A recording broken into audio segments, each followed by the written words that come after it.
Welcome back. Thank you for staying with us. One social advocate is calling for an end to discrimination, not just against the LGBT community, but all vulnerable sections of society. Bennett Charles says it is incumbent on governments to respect all human rights. I think the governments holistically in St. Lucia has tried to, I think, meander their way through the human rights conversation. I don't think they've, in some parts we speak about the issue of women, yet still I think there are laws within our criminal code that still put women in a difficult position. You look at the issue of the rape issue when it comes to being married. The burglary law is just one example again. And so what it does, I think, the government needs to seriously look at the conversation. Last year, I know United and Strong and a number of NGOs and government agencies took part in, I think, a couple meetings related to the establishment of a Human Rights Commission. This is the direction we need to be heading. We need to understand, I think this is the problem, we don't understand the conversation of human rights. Human rights is not about LGBT. It shouldn't be. Human rights is a conversation with people in this country, how their rights are violated on a daily basis. The LGBT community has happened to be one of the organizations that has been a bit more assertive than the others when it comes to bringing to the forefront the experiences of people who are different. Charles says the conversation on human rights must shift to include all sections of society and not just emotional viewpoints on the LGBT community. Meanwhile, the argument is being made for St. Lucia's political parties to be more vocal about where they stand on issues, much like what is seen in the US. Parties identify as pro-life or pro-choice openly, but here in St. Lucia, it is noted that political parties do not often take a collective position on such matters. Rather, individual politicians air their views as issues arise. Senator Fortuna Belrose says a stated party position is not always a cut and dry matter. Well, you see, because it all boils down to individual choice, their perceptions and the way they see things. And so as legislators, what we have to do is to sit down, look at the issues, look at the smallness of our society, and see how some of these laws affect, impact, and what we can do to ensure that we don't suffer the effects of making poor decisions in our country. That was Senator Fortuna Belrose.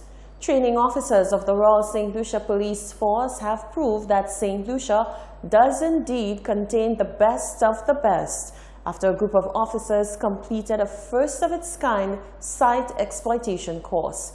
Police hierarchy lauds the course trainers, saying that one does not have to travel to receive world-class training. The Royal St. Lucia Police Force celebrated the graduation of a number of police officers who took part in a site exploitation course. This search course was created to coincide with the intelligence cycle and is the first of its kind in the format that was used to deliver it. It consisted of 2 days theoretical lectures, with the third day being spent on the practical aspect of the training. Assistant Commissioner of Police Wayne Showery, who is responsible for crime and intelligence management, said it has inspired a training strategy which he called the future of St. Lucia. You would have learned a lot about yourselves, course participants, during that training, because a lot of the time was spent in the field doing actual police work. Of course, that would redound to the benefit of the force when the presentations would have been made at the court. And you would have known a lot or learned a lot about the police force as well, our ability to deliver effectively in the response to incidents of crime. So of course, I'm certainly sure you'll regale your supervisors and myself as to the way forward and what we need to do better. Most of you, I should say all of you as supervisors would have acted at some point, those of you who are senior constables, and the identification of yourselves for participation in that course was not haphazard. It was intentionally done so that on the job you are able to provide the appropriate guidance to your subordinates, your team members. The training budget was a raised topic. Showery said there are always challenges with their training budget. However, he is confident that the officers received the best of the best training. I don't think there are too many persons in the world, as we speak, that are better trained than Mr. Bailey. Okay, they are a lot better trained than myself, but Mr. Bailey is very, very well trained. And we have quite a lot of persons or officers who are technically expert in various fields like Mr. Bailey. So the way forward, the future for us, is to utilize that technical expertise as best as we can throughout the force. Because I've done my assessment on our training budget throughout the entire public service. The training budget forms a very small fraction of the overall budget.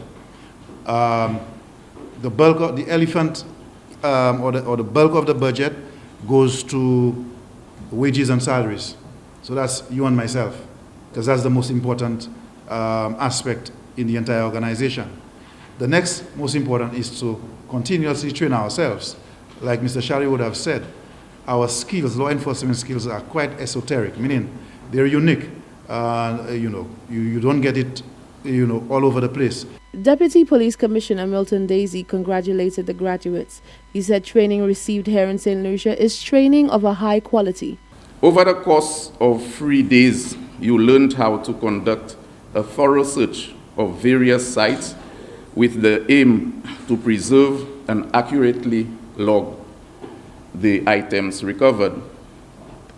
Planning and conducting a site exploitation is very important, particularly as we, as an organization, face new criminal trends and challenges. The RSLPF will continue to support the training of police officers as it will help to build capacity. Mr. Bailey must be commended for facilitating this course, and would hope it is not the last one, that this is the first one, and then we hope in Mr. Bailey that you will liaise with OIC crime, ACP crime, so that more courses of that nature could be delivered to the members of the Royal St. Lucia Police Force. The 3-day course culminated on Friday. Reporting for Hot 7 News, I'm Rochelle Gonzalez. Thank you, Rochelle. MPs have voted on the possible next steps for Brexit as they try to break the deadlock in Parliament. 4 options were chosen by the Speaker to be voted on, and results will be announced later. Labour MPs were urged to back a plan to keep the UK in a Norway-style relationship with the EU. Under the Common Market 2.0 proposal, the UK would leave the EU but retain freedom of movement and make contributions to the EU budget. Conservative MPs were given a free vote on motions, meaning they were not to be told by party bosses which way to go, but the cabinet was told to abstain. During the debate, 11 climate change activists staged a protest in the public gallery, taking their clothes off to reveal slogans painted on their bodies. Police were called to remove them from the viewing platform. None of the day's votes on the proposals are legally binding, meaning it will be up to the government if they act on the results. You're watching the Hot 7 IP News. Sports News with Tennyson Glasgow is up next.